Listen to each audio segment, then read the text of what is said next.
Ladies and gentlemen, welcome to violence. Well, nobody's perfect. Here's Johnny. Said the White Rabbit. I did not hit her. It's not true. It's bullshit. I did not hit her. I did not. Oh, hi, Mark. Kill everyone now. Only a ninja. Destroy a ninja.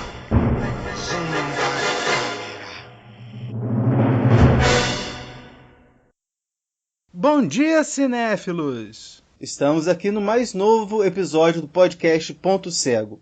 Eu sou o Thiago, seu apresentador, e junto comigo está... Eu sou Thales Ramos, prazer, eu tenho 20, vou fazer 21 anos em abril. Não que isso importe muito, né? Mas eu sou um cara que adora cinema, coisa e tal, vê de tudo de cinema. Vê de clássicos filmes europeus, não só os americanos, né? Asiáticos, latino-americanos, até africanos, se duvidar. Eu tenho conhecimento vasto, apesar de não ter visto tantos filmes quanto o Thiagão aqui. Eu estudei na Escola de Cinema Darcy Ribeiro e sou formado em roteiro. A gente estudou junto com uma oficina que a gente fez um mês de crítica de cinema, foi bem legal. Diz aí, Thales, você viu algum filme bacana essa semana para indicar para os nossos ouvintes? Bom, para os nossos ouvintes, né, se os nossos ouvintes, o público é de cinema, então eu não sei o que indicar, mas eu vou indicar uns dois que eu acho bem bacana, assim, para quem ainda não viu. Harakiri, do Yonebayashi, né, eu acho que é o nome do cara, esqueci. Me corrijam se eu estiver errado, que é um filme asiático excelente, mas enfim, de samurai, etc. E Monty Python em Busca do Cálice Sagrado, que é uma ótima comédia inglesa, uma sátira do Cavaleiros da Távola Redonda. São os mais recentes. Eu não vi Harakiri, vou botar aqui na minha listinha para ver, vou ver o quanto antes, porque eu tô numa fase meio nipônica. Em Busca do Cálice Sagrado é excelente, eu lembro que eu vi na TV, há muito tempo atrás. É uma ótima comédia, sabe? O final daquela comédia é fenomenal. Tu vê que os cavaleiros da Távola Redonda vão morrendo assim de uma maneira muito bizarra. Eles matam um coelho com a granada. Desculpa o spoiler aí, mas... Cara, é muito bom. Nossa, é genial. O grupo do Monty Python realmente fez um bom trabalho nesse filme. Conta pra gente, qual que é o tema da nossa semana? Bom, o tema da nossa semana é sobre Castelo no Céu, né? A gente vai começar sobre Castelo no Céu, que foi um filme que eu indiquei pro Thiago, ele me indicou Páprica pra ver, né? Então vai ser um tema meio mais ou menos anime, mas sem deixar de falar de cinema também, porque esses filmes também são cinema e de alto nível da animação, coisa e tal, né? Então a gente vai falar primeiro sobre Castelo no Céu e depois Páprica, que são dois excelentes filmes que eu amo de paixão. Sim, mas vamos falar um pouquinho de anime. Eu não conheço muito. Você conhece, você sabe assim, a história do anime? Bom, se eu sei a história do anime, eu sei mais ou menos. O que eu posso explicar é o seguinte. Pelo que eu soube, né, não sei se a informação é verídica, me corrijam se eu estiver errado, pesquisem aí, mas anime, né, que é a animação japonesa, o termo, mas que no Japão quer dizer qualquer tipo de animação, o termo veio até do francês, coisa e tal, ele surgiu depois que eles ficaram sem muitos atores para fazer filmes e séries japonesas, né, por causa das duas bombas atômicas no Japão. Eles começaram a desenhar coisa e tal, a fazer animação, quadrinhos, etc., que são os mangás, etc., e que a maioria dos mangás tem adaptação em anime e coisa e tal. Então, o que acontece? Sobre o anime, ele surgiu mais ou menos nessa época, né? Um dos grandes responsáveis por popularizar o anime no ocidente foi Osamu Tezuka, um grande quadrinista mangaka. Ele foi autor de Astro Boy e de uns outros mangás aí famosos que eu sei dessa cultura, né? Convivendo no tempo da cultura do anime. Aí influenciou outras gerações com esse tal, e anime ficou popular no ocidente por volta dos anos 80, com, sei lá, nos Estados Unidos veio Dragon Ball, etc e tal, veio outros nos anos 90, tipo Evangelho, etc e tal. Enfim, vieram os filmes do Estúdio Ghibli, obviamente, que são mais ou menos dessa mesma época. E eu convivi bastante tempo com a comunidade de anime, e eu vou te falar que, tipo, teve muita coisa legal, mas, tipo, eu tô um pouco decepcionado porque hoje em dia eu considero a comunidade bastante nojenta. Eles são muito... Tipo assim, claro, isso vai... Pessoal, desculpa, mas eles são do tipo, né, que são às vezes arrogantes, prepotentes, mas não só arrogância e prepotência, eles são muito idiotas e infantiloides também. Tudo bem que anime em geral atrai o público infanto-juvenil, né, está sujeito a essas coisas. Só que o que acontece? Uma vez eu vi uma postagem, né, de um cara australiano, né, que é um senador australiano lá da Austrália, querendo proibir animes que, tecnicamente falando, são... Tudo bem que o Japão em si é uma cultura bastante machista, mas que podem influenciar de certa forma, né, a cultura do estupro como incesto, etc e tal, né, animes assim, sabe, que não tratam sobre isso, mas podem ter uma leve influência, tem muita sendo indecente, garota sendo estuprada, sei lá o quê. Não é o caso do Estúdio Ghibli e de outros aí mais conceituais, mas... Tem tudo bem que tem os mais populares de ação e aventura, mas também nem todos os de ação e aventura são focados nisso. Mas enfim. Qual foi o primeiro anime que você viu? Ah, cara, o primeiro anime que eu vi foi Naruto, aí seguido de Dragon Ball, coisa tal. Foi esses bem famosões mesmo. Aí depois eu vi uns mais antigos, outros mais novos, coisa e tal, entendeu? Mas hoje em dia eu sou mais ligado em cinema mesmo. E sempre foi uma paixão antiga que, na época que eu era fissurado em anime, né? Eu era muito fissurado mesmo, aí eu voltei a ser apaixonado por cinema e hoje em dia eu prefiro ver as duas coisas, sabe? Mas principalmente cinema, porque cinema é um mundo vasto, não é só um ponto de vista do Japão, mas também do mundo inteiro. E cinema, apesar de ter muita coisa ruim também, cinema pra mim é algo tão mágico que não perde o brilho tão facilmente. Né? Mas anime também não deixa de ter seu valor. Tanto que a gente viu esses dois filmes excelentes que vamos falar aqui hoje. Então, vamos lá, Otário. Você já deu spoiler, mas vou perguntar qual foi o filme que você escolheu pra mim? Vamos falar sobre Castelo no Céu, né? Vamos falar sobre o filme Castelo no Céu, mas antes vamos ouvir ao trailer. A girl with a magical crystal. The way you fell from the sky, I thought maybe you were an angel or something. Thank you for saving me. A boy with an irresistible dream.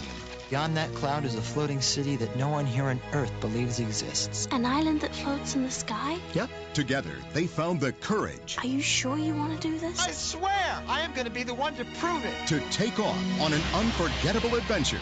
Castelo no Céu, de Hayao Miyazaki. É a história, eu copiei aqui do IMDb, né? É a história de um jovem garoto e uma garota com cristal mágico que correm contra piratas e agentes do governo na busca de um lendário castelo flutuante. Eu gostei muito. Esse foi o primeiro filme do estúdio Ghibli, né? Foi o primeiro, sim. Tudo bem que eu ouvi 5 filmes pré-Ghibli, mas da fundação do estúdio foi o primeiro mesmo. Então conta um pouquinho da história do estúdio e do Miyazaki. Então, Hayao Miyazaki nasceu em Tóquio, no Japão, dia 5 de janeiro de 1941. Tem 3 filhos e uma esposa. Durante a infância teve que se mudar em vários lugares com sua vida de 1944 a 46, devido às consequências da guerra. Se formou em ciências políticas e economia e com o passar do tempo acabou se interessando na animação e resolveu seguir carreira. Ele sofreu bastante com a consequência da Segunda Guerra Mundial. Ele teve que se mudar de muitas casas, etc. Ele, aliás, odeia os Estados Unidos.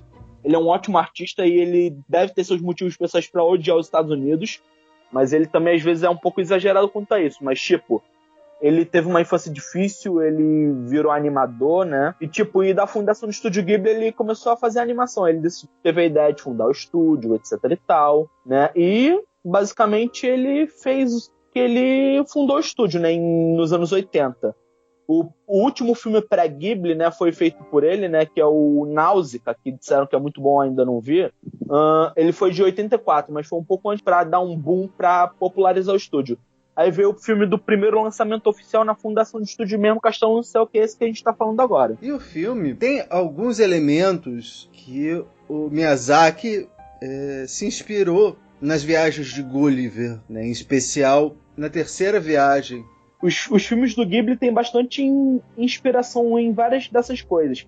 Se duvidar, até elementos bem ocidentais ou outros orientais, mas enfim. O castelo, que é Laputa, é o nome de uma cidade que aparece na terceira viagem de Gulliver e é uma cidade flutuante. E é dessa cidade que o rei controla uma outra cidade que é o Balninarbe. É curioso que tanto o Castelo no Céu, quanto o livro, quanto o Laputa na viagem de Gulliver, quando foi para Espanha, por motivos óbvios, mudaram para Lapunto.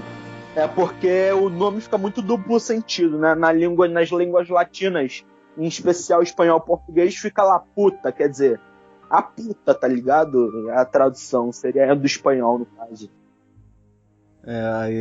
Eles mudaram tanto no Viagem de Gulliver quanto no Castelo no Céu para Lapunto.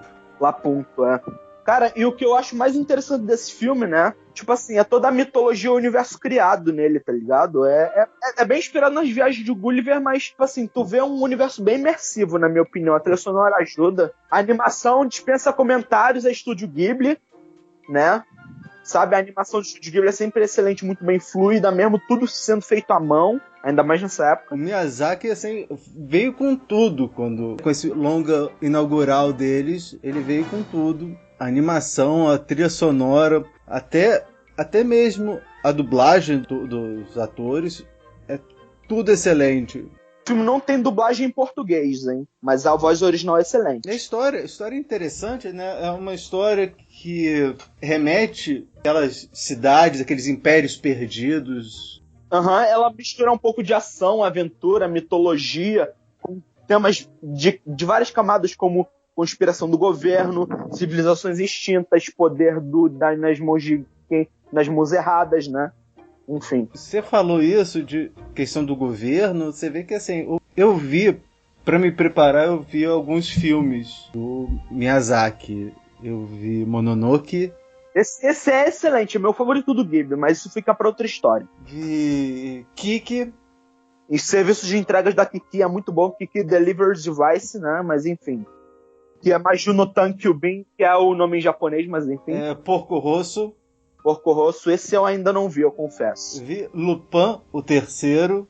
Mas esse é do pré-Ghibli. O Lupin, o Castelo de Cagliostro, mas é o Castelo de Cagliostro, também foi importante, mas enfim. Tanto que o Lupin é uma franquia de animes famosa bem no Japão, tá ligado? Ele tem até anime de vários episódios, coisa e tal, mais de 100 episódios, tem até séries novas até hoje. Mas o Lupin, essa trama é isolada, então dá pra entender sem ter visto a série animada do Lupin, o Castelo de Cagliostro.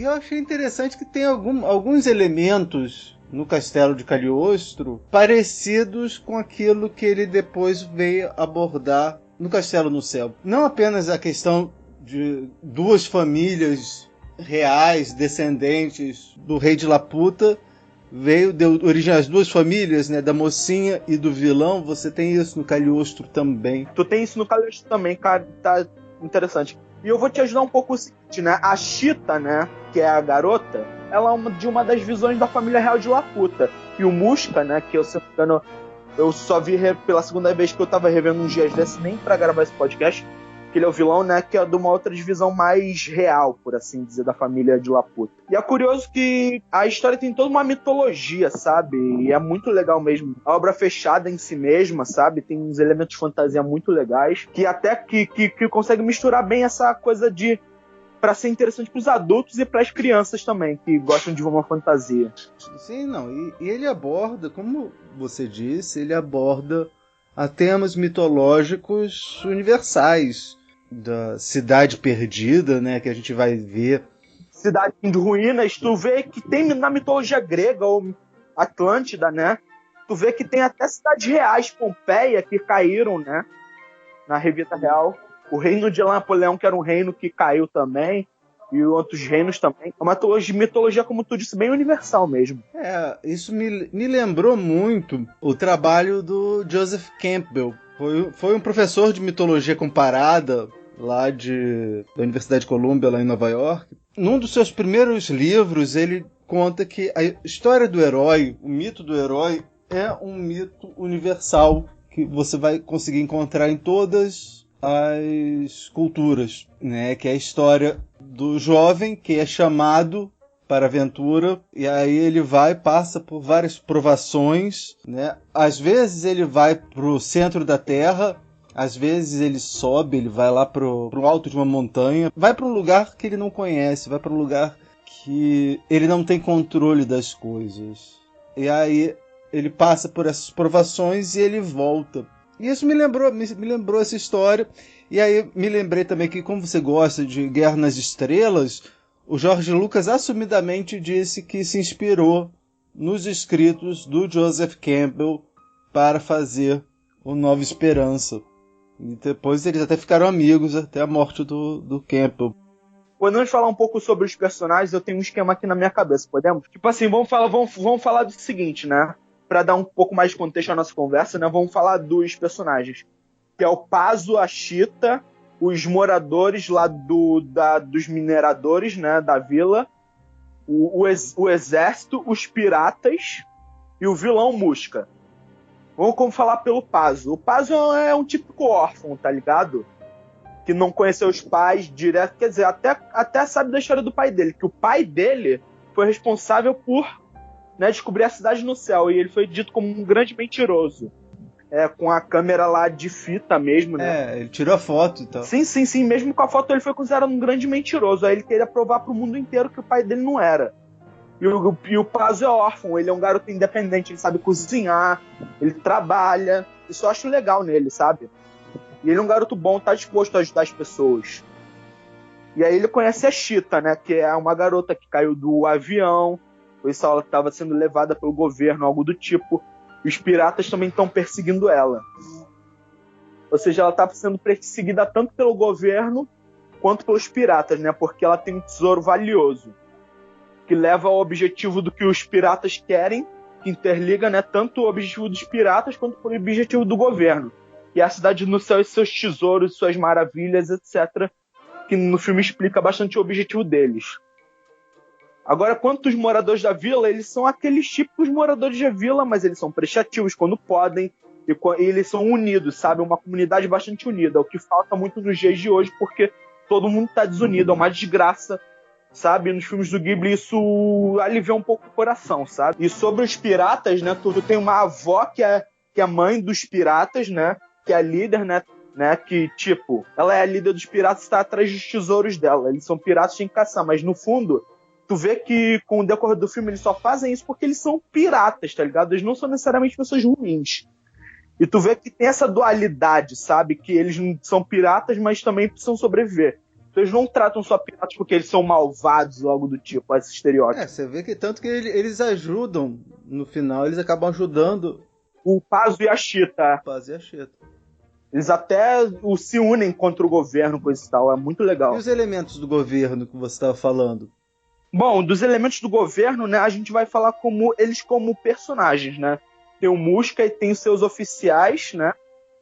Que eles são os vilões da parada e que eles estão atrás. O governo quer a tecnologia avançada de Laputa para fins pessoais deles, como muitos governos aí querem. Mas, tipo, em Laputa, né, tem uma tecnologia avançada que é responsável por muita coisa que explica na trama. E aí o governo quer disso para se apropriar dessa tecnologia e dominar o mundo, né? Obviamente. E qualquer governo ditatorial que se preze quer uma força poderosa e eles querem ser igualmente poderosos. Então essa simbologia do filme é muito legal. Muito bem explorada, né? E o exército nesse filme também seria um grande antagonista. E tu vê que o exército não é pequeno, tá ligado? São milhares de pessoas. Até no filme mostra que são milhares de pessoas. Pois é, eles têm até aquele Zeppelin enorme, o Golias. O Golias, E cabe umas 2.000 pessoas, algo do tipo. Que como se fosse uma espécie de Titanic, né? Só que voa. Sabe? Então tu vê todos os personagens que têm motivações. Agora as motivações pessoais, né? Do Pazzo, por exemplo, ele conheceu a Chita. E a Chita e ele se deram bem. Tá muito na cara que eles são meio que um casalzinho, sabe? Só que diferente dos casalzinhos que a gente vê em muitos filmes genéricos por aí, eles têm motivo, têm substância, tá ligado? Eles têm uma química legal. E faz o total sentido eles serem assim. O cara salvou o cara salvou a Chita, ele tá em dívida com ela, ele protege a garota, coisa e tal. Enfim, tu sabe, né? E tu vê que a Chita não é uma garotinha que é só uma princesa que precisa ser salva. Ela age quando pode. Ela até enfrenta o vilão do filme, etc. Ajuda cozinhando, ela sabe cozinhar. E ela foi criada pela avó, ela é órfã também. Os dois são órfãos, né? Isso cria uma conexão muito forte entre eles também. Isso é muito legal de ver no filme, cara. Pra mim, uma das cenas mais bonitas desse filme, na minha opinião, é a cena que quando eles estão sendo perseguidos pelos piratas antes deles serem aliados contra o governo e o exército do governo tá atrás deles, que eles caem no trilho do trem aí embaixo das minas, né? Eles são salvos pela pedra, que é a pedra que salvou ela no início da morte. E a pedra flutua, etc. Flutuou os dois. Essa é uma das cenas mais bonitas do filme, na minha opinião. Sim, é legal. Tanto que a capa do filme, né? Sim. Isso é muito legal, nossa. E outra coisa que me chama a atenção, a gente falou do Golias, eu lembrei, é o design dos aviões, né? Você vê que, assim, na verdade, você vê todos os filmes do Miyazaki, ele tem uma fascinação por aviões e ele faz uns desenhos lindos. Bastante originais, né? Um dos últimos filmes dele, aquele Vidas ao Vento, que eu também vi. Vidas ao Vento de 2013, É exatamente sobre isso. É sobre isso, sobre um garoto que queria fazer design de aviões. Eu confesso que eu não vi Vidas ao Vento, mas enfim, depois eu explico sobre isso. Mas eu vi bastante do Ghibli também, eu vi quase metade, enfim. Tem uma coisa, como esse filme acabou influenciando a cultura, não apenas japonesa, mas só que assim, o cinema, né, a animação, não apenas a animação japonesa, mas você vê essa história da Disney, como Atlantis, né, o Wall-E. O Wall-E E tu vê que, tipo assim, a Ghibli é considerada a Disney japonesa e não é à toa. Se bem que eu acho que os filmes da Disney são bons, mas os da Ghibli são melhores ainda. Mas enfim. Até videogame, eu fui procurar e vi que assim, tipo, tem alguns jogos que foram influenciados por essa história, né? Por exemplo, né, tem um jogo chamado Final Fantasy VII, que ele é o 7º da franquia Final Fantasy. Todos os Final Fantasy são independentes, tu pode jogar qualquer um que tu vai entender a história de cada um. Tem um outro jogo, aquele BioShock Infinite, também, que é influenciado, né, tanto que se passa exatamente numa cidade no céu. A influência do filme é enorme, e quem não viu, vale a pena. Muito legal, agradeço demais a indicação, Thales. Gostei bastante. Sim, e detalhe que é o seguinte, né? Esse filme Laputa, né? Pode não ter sido o primeiro nesse estilo, tá ligado? Porque teve as viagens de Gulliver e coisa e tal. Mas com certeza deve ter tido algum impacto, assim como a gente falou, sabe? Tu vê que a estética é muito legal, o filme é gostoso de ver. Ele é um filme que tem temas divertidos e descontraídos, mas ao mesmo tempo sérios também, né? Então tu vê que é um filme infanto-juvenil que adultos também podem gostar e apreciar. Então tu vê que o filme dá pra assistir numa boa. Ele tem 2 horas e pouca, mas dá pra assistir as 2 horas rápido no filme. E a gente até vai brincar um pouco com essa coisa de Hollywood de querer fazer um segundo filme, uma sequência. Tu acha que Castelo no Céu precisa de Castelo no Céu 2? Eu não acho, não. Como você falou, né? É fechado em si mesmo, tá redondinho, não precisa. Essa história de Hollywood também é outra história que a gente não vai comentar muito aqui, mas a gente sabe que existe esse problema no cinema hollywoodiano. Enfim, nem sempre isso vem pro mal, mas muitas vezes vem, sabe? E o Castelo no Céu, né? Pra mim é um dos melhores filmes do Estúdio Ghibli, perdendo apenas pra Túmulo dos Vagalumes e Princesa Mononoke. Que o Túmulo dos Vagalumes não é do Miyazaki, é do Takahata, que já é falecido, que fez uns filmes até recentes do estúdio. Mas, tipo, o Takahata é mais pé no chão, diferente do Miyazaki. O Miyazaki faz umas fantasias com mais camadas profundas, mas, tipo assim, ainda é fantasia. O Takahata faz coisas mais pé no chão, mas enfim. Dele eu só vi o Túmulo dos Vagalumes. Tem o Conto da Princesa Kaguya também, que é muito bom, e alguns outros que eu esqueci o nome, mas enfim. Mas, tipo, é muito bom o Castelo no Céu, vale a pena ver, sim. Até hoje o filme envelheceu graciosamente bem, e se tu tiver uns irmãos ou uns filhos, sei lá o que, vê com eles que eles vão adorar. E também os adultos também vão achar muito bom também. E vejam legendado, obviamente. Embora as dublagens do Estúdio Ghibli sejam boas, pessoal, não são todos os filmes que têm dublagem. Castelo no Céu e Túmulo dos Vagalumes, por exemplo, não tem dublagem. Mas vale ver a experiência legendada, que é superior, mas é muito boa de ver, mesmo assim vale a pena conferir. Sabe? E você gostaria de destacar um personagem que tu gostou bastante ou todos tu gostou igual? Eu gostei bastante dos personagens, mas eu gostei do avô, que é um mineiro. O mineiro sabe? Aquele avô que tem a cara de sábio. Ele parece tipo um Yoda, só que tipo, ele é minerador. E aí ele explica pros dois, né, o que é a pedra, né? A tecnologia avançada, a pedra, né? E tu vê que o avô dele tem ligação com a cidade antiga, que eles antigamente sabiam dessa história, que tá sendo passada de geração para geração, mas só que deixou de ser muito passada com o tempo. Aí ele tava explicando lá, isso é bem legal. Eu gosto desse personagem também, apesar dele ser quase que um figurante, mas ele é importante. Eu gosto também na legenda em português é Dola, na legenda em inglês é Dora, que é a líder dos piratas. Sim, é uma personagem interessante. É uma personagem interessante. E uma coisa que eu notei é que quando a Cheetah entra no quarto dela pela primeira vez, você vê um quadro da Dola quando jovem. Ela não menciona, não fala assim, olha como é que eu era quando tinha sua idade. Não, sabe? Tipo, ele tá lá. É uma preocupação que o Miyazaki teve em enfeitar o quarto dela, mas ele não precisou ficar ostentando, falando, né, dando explicações sobre o que era aquilo. Agora vamos falar sobre Páprica um pouco. vamos conversar sobre o Páprica logo depois de ouvirmos ao trailer.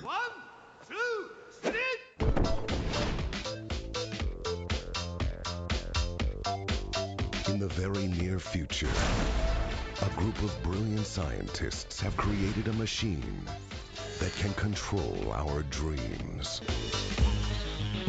But now, the device is missing. To solve the mystery and save humanity, she must stop the dream terrorists from altering our minds.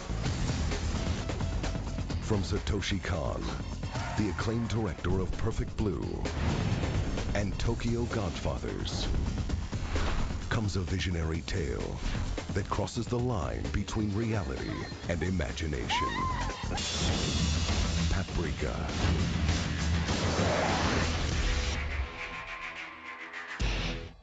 Agora, sobre o Páprica, né? Ele é um filme bem aclamado e até cineastas como Nolan beberam dessa fonte. Tanto que o Inception, como o Thiago me mostrou aqui, né? Tem cenas muito semelhantes. Antes de a gente entrar no filme, eu gostaria de dar uma sinopse rápida. No futuro, mais ou menos recente, foi desenvolvido uma técnica por 3 cientistas de se gravar os sonhos das pessoas, né? De entrar nos sonhos um do outro. De entrar nos sonhos um do outro. E isso ajuda pro tratamento psiquiátrico das pessoas. Trio, né, que é a Shiba, o Tokita e o Shima. E o problema é que a máquina é roubada e de repente todo mundo que usou essa máquina começa a enlouquecer. E por um momento os sonhos de todas essas pessoas começam a se juntar e começam a transbordar para a realidade. Isso dá aos antagonistas do filme uma força absurda. Eles ficam muito poderosos, sabe? Já que os sonhos se misturam com a realidade, aí não tem limite, tá ligado? De imaginação. A Páprica, esse personagem principal, é a manifestação de um dos cientistas nos sonhos. E ela, junto com um detetive, né, o Kotagawa, eles buscam desvendar o que está acontecendo.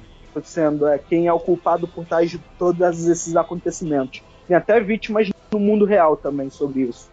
É uma mistura suspense, thriller psicológico. Eles começam a afetar eles mesmos também. Entendeu?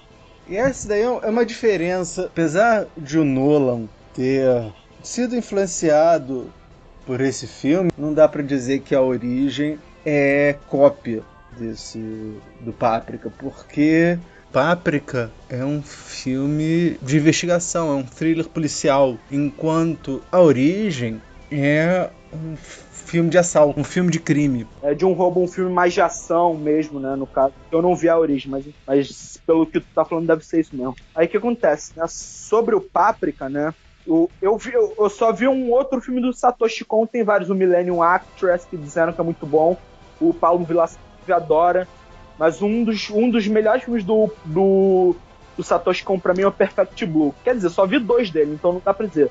Mas Perfect Blue é muito bom, ficar em indicação pra mim.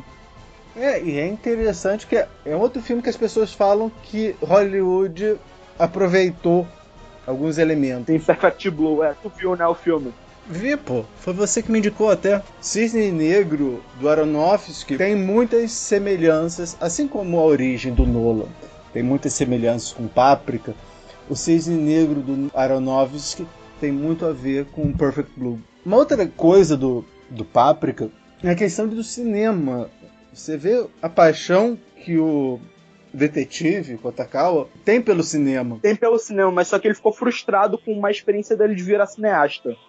Sim, mas você vê que, apesar de ele ter se frustrado porque ele queria ser cineasta, você vê que nos sonhos, onde as repressões, né, elas conseguem sair, conseguem se expressar, no sonho dele há várias referências a filmes, né? Você tem Maior Espetáculo da Terra, que é aquela cena do circo, depois vem Tarzan, tem um filme do 007, O Espião que Me Amava, você tem um romance que é A Princesa e o Plebeu.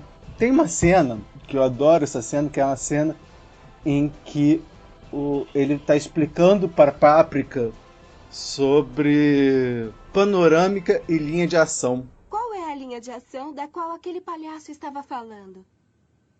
Ele estava falando de uma linha imaginária que conecta os assuntos na câmera. Se a câmera cruza essa linha, então o corte é estranho. Por isso tem que ser dessa maneira. E quanto à panorâmica? Essa é uma outra técnica de câmera, onde você narra o ângulo para pegar toda a tela no foco. Então você gostou deles, não é? Dos filmes. Agora os seus sonhos também estão em panorâmica, não estão? Solucionou o mistério do porquê você se matou? Eu nunca pensei em suicídio. Talvez seja uma pessoa muito igual a você. Igual a mim? Pode ser que seja um outro você. Com um outro eu? Essa cena é muito boa mesmo. E você reparou de quem que ele tá fantasiado nessa cena? Eu vou te mandar por WhatsApp. É o Kurosawa, essa é a verdade, isso é o Kurosawa. E o vestido de Kurosawa, a Kando tá vestido de Kurosawa, uma referência que pega bem, poucos vão pegar mesmo. O policial, quando tá conversando sobre cinema, ele tá vestido de Akira Kurosawa, eu acho sensacional. E o Páprica também pode servir, né, como um deleite, né, pros fãs de cinema também, sabe? Tudo bem que Era Uma Vez em Hollywood, por exemplo, fazendo uma pequena associação, também é um deleite pros fãs de cinema. Mas só que Era Uma Vez em Hollywood, pra mim, né, é uma referência aos fãs de cinema, mas ele é uma visão mais pessoal do Tarantino, sabe? Ele não é uma visão mais ampla, assim como o Páprica, sabe? Mais filosófica, etc e tal. Mas tipo assim, Era Uma Vez em Hollywood, eu ainda acho um filme bacana assim. Claro que eu não acho que é o melhor filme do Tarantino e eu também não achei grande coisa, mas eu achei legal até. Mas voltando aqui pro Páprica, né? Ele é um deleite pra quem gosta de cinema e também tem bons temas, né? Sobre sonhos, realidade, como isso pode afetar as pessoas, o psicológico delas, é bem legal. O cinema é sempre mencionado.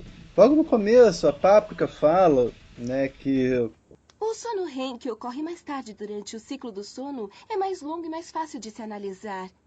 Se os ciclos iniciais são, digamos, filmes de curta duração, então os ciclos que ocorrem mais tarde são filmes de longa duração. Então isso nos torna um astro de filme de sonho. Você tem também referências a Peter Pan, quando ela aparece de sininho, a Pequena Sereia, ao Pinóquio. Tem uma hora em que o Kotakawa tá lá, ele, a Shiba e o chefe estão lá conversando. E atrás você tem um quadro, uma representação do Édipo com a Esfinge. Tem um determinado momento que ela tá fugindo do vilão e ela tá num quarto onde só tem quadros famosos, né, como aquele quadro do Gustave Moreau, que ela entra e aí ela assume a forma de Esfinge, enquanto o outro cientista, né, o Ozanai, ele acaba assumindo a postura de Édipo. Uma nota aqui do Thiago do Futuro.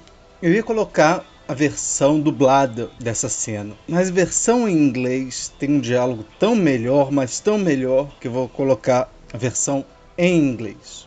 The Sphinx look really doesn't suit you, my dear. Who are you, really? A dedicated scientific researcher or just the chairman's pet dog? Shut up! I have many faces. That is what makes me a man. The only man I see is one with a big Oedipus complex. You believe the chairman's your mother! Páprica, como um ser onírico, um ser dos sonhos, né, acaba se transformando em Esfinge, que está sempre muito associado com Enigma. Né? Você lembra que Enigma da Esfinge é um caso uma história que é perpetua até hoje, né? Que você sabe qual que foi o enigma da Esfinge, né? Qual o animal que anda com 4 patas de manhã, 2 à tarde e 3 à noite? E aí ninguém sabia responder. Né? Eles estavam numa cidade, né, Tebas. O rei, o Laio, tinha sido morto. Tinha essa Esfinge que estava matando todo mundo que não soubesse resolver o enigma. Aí chega Édipo, resolve o enigma e acaba virando o rei. E o pessoal sabe o que acontece depois. O enigma da Esfinge se resume muito à questão de o que é o homem. Né? É aquilo que está lá no pórtico do oráculo de Apolo, em Delfos, que é o conhece-te a ti mesmo. Aliás, tanto que esse personagem, em meados do filme, vai aparecer representando uma estátua, né? Ele vai ter o corpo da estátua, mas o rosto, a cabeça é desse personagem, e a estátua é a estátua de Apolo Belvedere, feita por Leócritas. Eu vou fazer o seguinte, logo que a gente botar o podcast, eu vou pegar essas referências visuais do Páprica e postar lá no Facebook para as pessoas. Tá, beleza. Aí o que acontece? Continuando sobre Páprica, né, eu ia falar uma coisa que é a seguinte. O Páprica também, né, ele pode também servir como uma metáfora para tudo que o cinema pode representar. Porque, tipo, existem pessoas, né, que, tipo assim, não estamos falando da gente porque a gente é bem aberto, o pessoal do cinema no geral é bem aberto, mas tem alguns cinéfilos, no caso, né, tem que ter um limite, sabe? Senão fica muito bagunçado a história, o roteiro, a coerência, etc e tal. E pra mim isso depende, isso é relativo, isso não é bem assim, e Páprica mostra exatamente isso, porque tu misturando os sonhos com a realidade, como é que tu vai fazer isso de uma maneira que, sabe, sonho lá sem pé nem cabeça mesmo. Então tu vai fazer isso, resolver os problemas de uma maneira como um sonho mesmo, por assim dizer. Sim, não, se você tá esperando que o filme que tenha muito sentido, dá pra entender todas as coisas, não vai apreciar o filme. Eu falei mais cedo, quando a gente tava falando do Araquiri, eu falei que tô numa fase nipônica, mas eu também tô numa fase surrealista. Eu vi 9 filmes do Buñuel esse mês. É surrealismo é bem legal, cara. Tu vê que até a fase surrealista é bem legal, cara, é bem legal mesmo. E tu vê até que o Castelo no Céu, como a gente estava falando anteriormente, ele também tem umas coisas meio surrealistas também. Claro, na base da ficção fantástica, mas, tipo, ele tem, sabe? Como, por exemplo, um castelo que voa no céu, tudo bem que isso é explicado no filme também, mas, tipo, tu vê que é como se fosse um sonho, tá ligado? Também, de Páprica. Que tu voa assim, é como se fosse um filme. Se Castelo no Céu estivesse também, eu acho que seria interessante também, mas... Claro que não dá pra colocar tudo num filme de 1h30, mas enfim. Mas tu vê, né, que tem tu vê, né, que tem várias referências a cinema e surrealismo também. Então tu vê, né, um castelo no céu que flutua no céu, aí eles vão de avião, sei lá. Enfim, às vezes, né, e tu vê certas cenas, né, no castelo no céu como o próprio Pazo, né, segurando a Chita quando a pedra para de funcionar, ele tem que guardar o peso dela. Como ele não cai daquela plataforma, tá ligado? Mas isso a gente releva, um filme de aventura pra infanto-juvenil, mas que também serve para os adultos explicarem. Não, é uma coisa assim que a arte depende na arte, tá ligado? Não é bem assim que funciona. Eu também tô gostando bastante de ver essas coisas surrealistas também. Páprica pra mim foi uma experiência bem legal sobre isso. E você sabia que a trilha sonora do Páprica foi o primeiro filme a usar um software de sintetização de voz, o Vocaloid? Vocaloid Sobre Vocaloids, né? Tem uma Vocaloid famosa que é a Hatsune Miku, né? Que é uma Vocaloid com uma cantora virtual que faz sucesso no Japão até hoje. Tem até jogos dela de ritmo, etc e tal. Enfim. Então, tipo assim, os Vocaloids, né? A Páprica tem música de Vocaloid, de verdade. O tema de Páprica é isso. São as idols, né? Sem serem pessoas reais, né? Serem uma cantora virtual, no caso, que cantam vozes virtuais, etc., de inteligência artificial. Então tu vê que isso é bem legal, sabe? Apesar de que sobre as Vocaloids, né, elas não têm necessariamente uma personalidade, porque são IAs, elas não são humanas, sabe? Tem vontade de ser o quê? Então as Vocaloids podem ser do que os fãs quiserem que seja, tá ligado? Esse é o problema das Vocaloids. Mas de alguma forma eu acho legal esse conceito de colocar canções de Vocaloid, acho interessante. Tu vai curtir o filme se tu tiver com essa mente aberta, como a gente falou, de querer entender a arte como ela é. Se tu quiser apreciar uma coisa mais surrealista, tu vai curtir bastante Páprica, sim, né? E se tu não gostar de Páprica, lamento, mas a gente continua achando um bom filme, sim, um ótimo filme, na verdade. Enfim, mas é isso. Que bom que você gostou.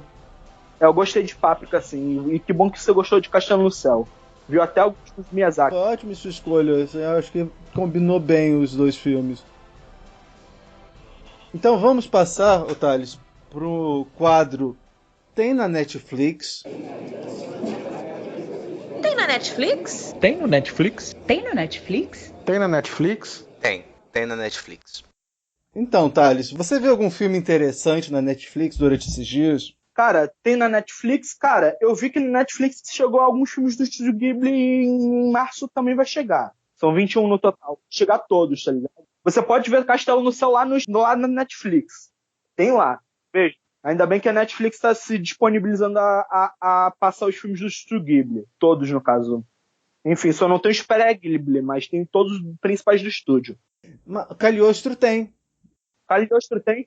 Na Netflix. Ah, legal. Que bom que eles colocaram lá também. Não, vale a pena, olha. Quem tem Netflix não pode perder essa oportunidade de ver os filmes do Estúdio Ghibli. E outras coisas lá também. Por exemplo, sei lá. A Netflix, não tenho visto tantas coisas interessantes, mas tem lá os filmes do Estúdio Ghibli e disseram que estão os filmes lá interessantes e séries também. Thales, como é que nossos ouvintes podem entrar em contato com você? Bom, vocês podem entrar em contato comigo, né? O meu Facebook, né? Tem o Twitter também. Se quiser me segue lá, pode vir no Facebook com esse tal. Eu infelizmente ainda não tenho Instagram. Mas eu posso criar um Instagram e depois vocês vêm lá comigo. E no Messenger também, se vocês quiserem conversar.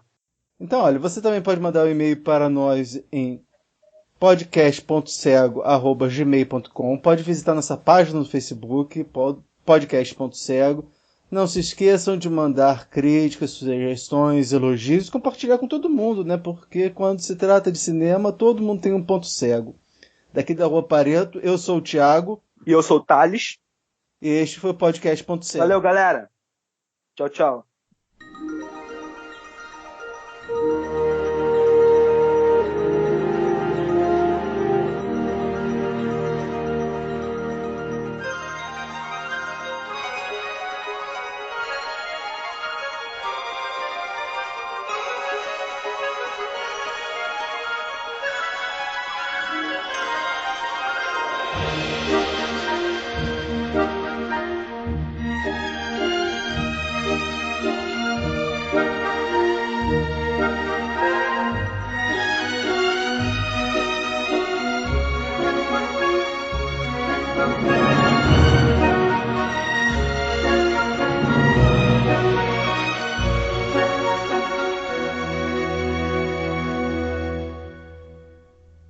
Como estão seus sonhos?